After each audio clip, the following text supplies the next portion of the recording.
Assalamualaikum warahmatullahi wabarakatuh.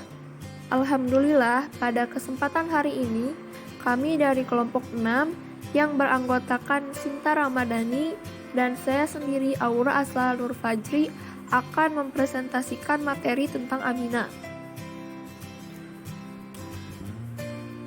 Pembahasan pertama yaitu tentang tata nama Aminah.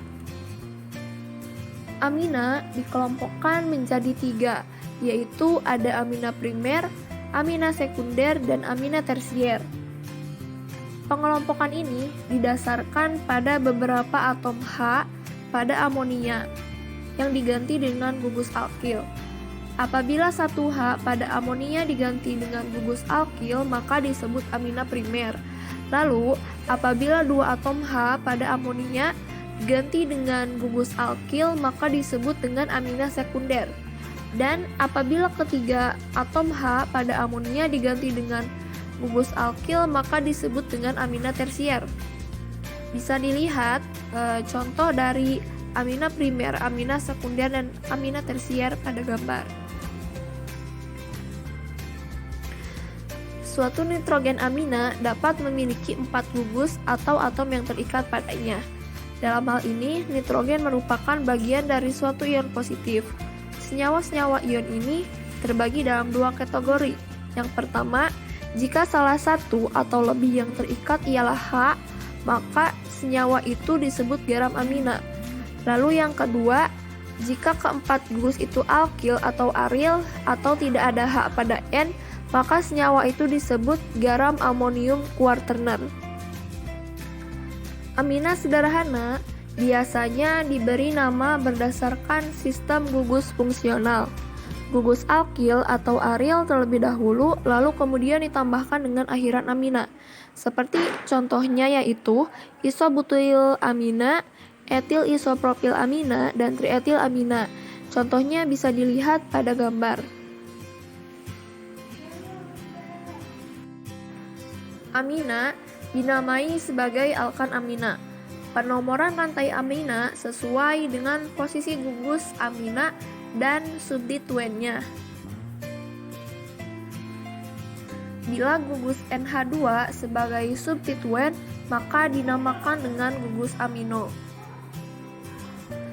Lalu, bila gugus NHR sebagai substituen, maka dinamakan gugus N-alkil amino. Lalu apabila gugus NR2 sebagai substituen, maka dinamakan gugus NN dialkil amino. Contohnya bisa dilihat pada gambar, yaitu ada 2 amino etanol dan asam 3 amino propanoat. Lalu jika atom N mengikat 4 gugus hidrokarbon akan bermuatan positif dan dikenal sebagai ion amonium kuarterner. Sebagai contohnya yaitu ada tetrametil amonium klorida dan tetrametil amonium hidroksida.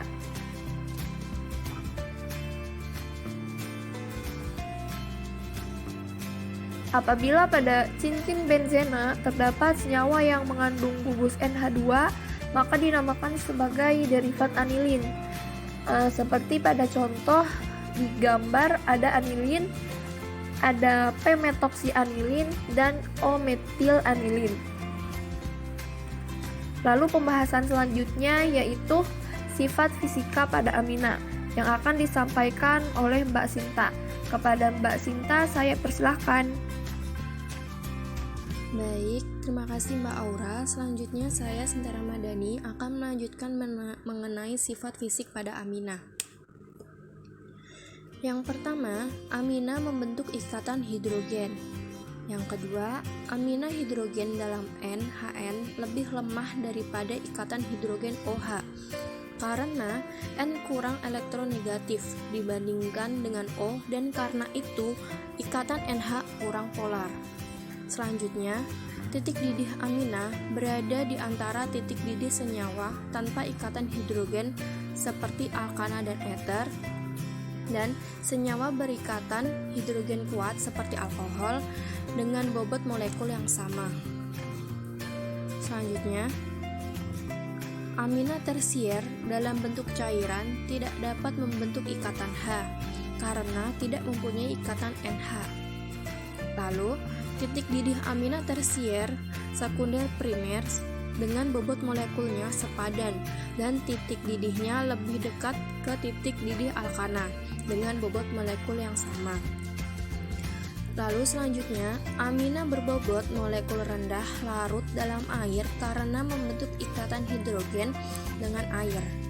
Dan yang terakhir, amina tersier maupun amina sekunder dan primer dapat membentuk ikatan hidrogen karena memiliki pasangan elektron menyendiri yang dapat digunakan untuk membentuk ikatan H dengan air.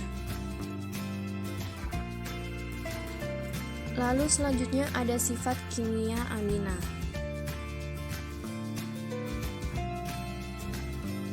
Sifat kimia amina.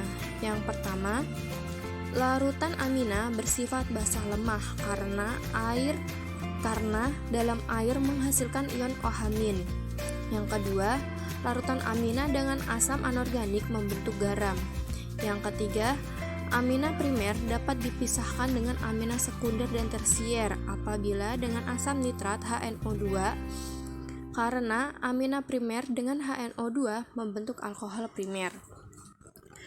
Sedangkan amina sekunder dengan HNO2 membentuk nitrodialkil amina R2 sama dengan NO. Yang warna kuning dan struktur larut dalam air amina tersier tidak bereaksi khusus dengan HNO2. Lalu selanjutnya, semua senyawa amina bersifat basa lemah, demikian pula larutannya dalam air.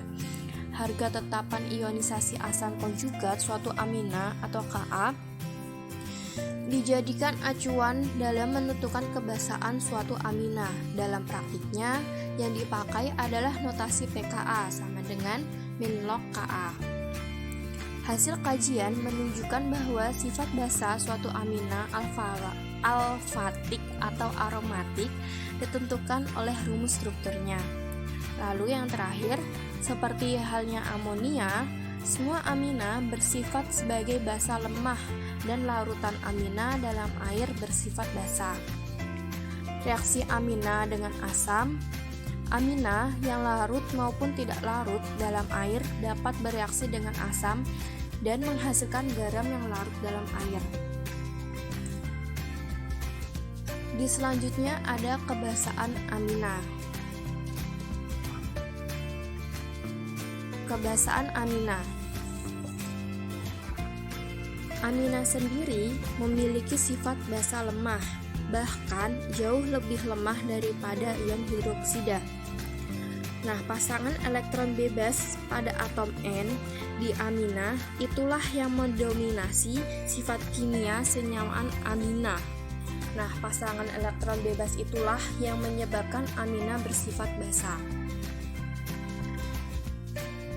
Seperti pada persamaan reaksi ini, yang di atas yang pertama, itu menggambarkan amina ketika terlarut dalam air.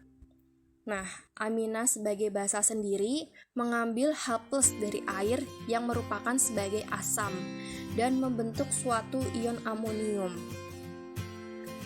Dan pembebasan hidroksida inilah yang menyebabkan larutan amina dalam air bersifat basa. Lalu selanjutnya di tabel ini, di tabel kebasaan amina bisa dilihat bahwa pKa pada amonia jauh lebih kecil daripada amina. Hal ini dikarenakan adanya efek campuran pada kesetimbangan asam dan basanya.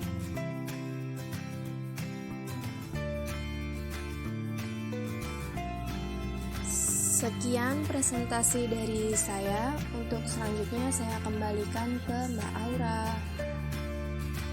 Baik, itu saja yang dapat kami sampaikan pada presentasi materi kali ini. Kurang lebihnya mohon maaf. Terima kasih atas perhatiannya. Wassalamualaikum warahmatullahi wabarakatuh.